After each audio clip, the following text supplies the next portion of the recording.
Then a ploughman said, "Speak to us of work."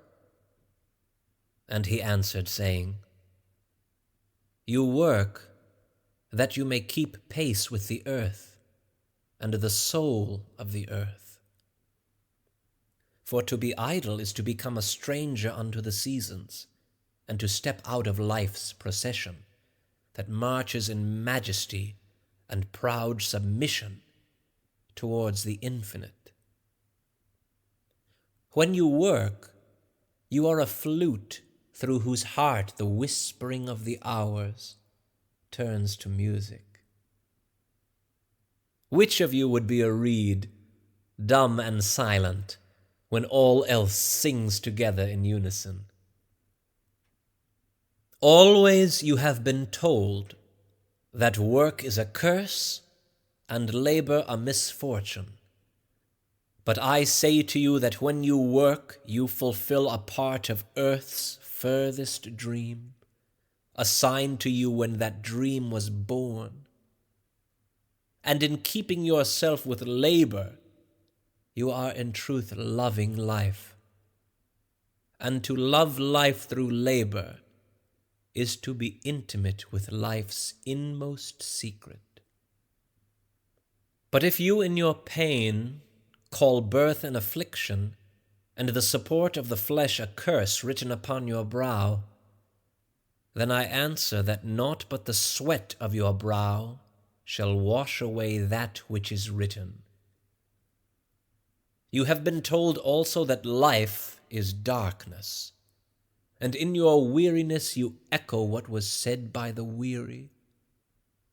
And I say that life is indeed darkness, save when there is urge.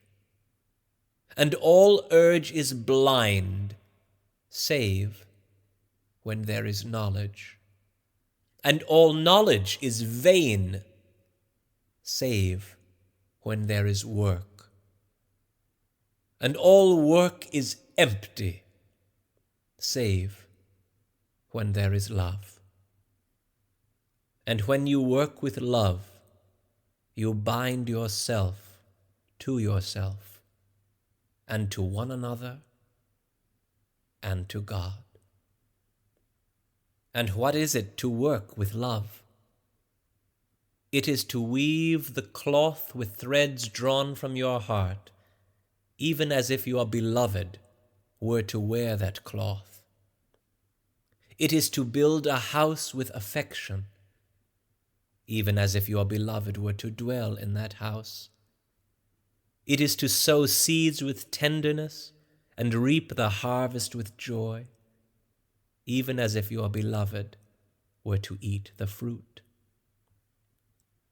It is to charge all things you fashion with the breath of your own spirit, and to know that all the blessed dead are standing about you and watching.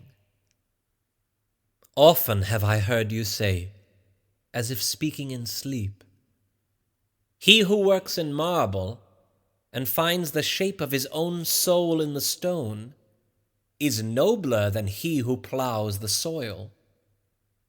And he who seizes the rainbow to lay it on a cloth in the likeness of man is more than he who makes the sandals for our feet.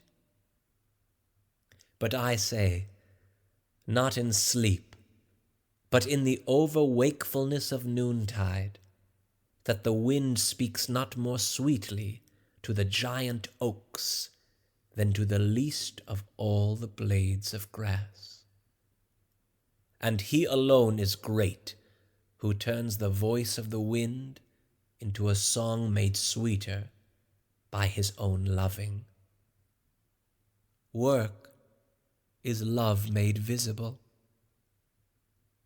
And if you cannot work with love, but only with distaste, it is better that you should leave your work and sit at the gate of the temple and take alms of those who work with joy.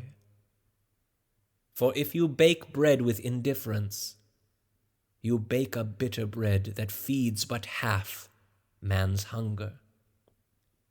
And if you grudge the crushing of the grapes, your grudge distills a poison in the wine. And if you sing, though as angels, and love not the singing, you muffle man's ears to the voices of the day and the voices of the night.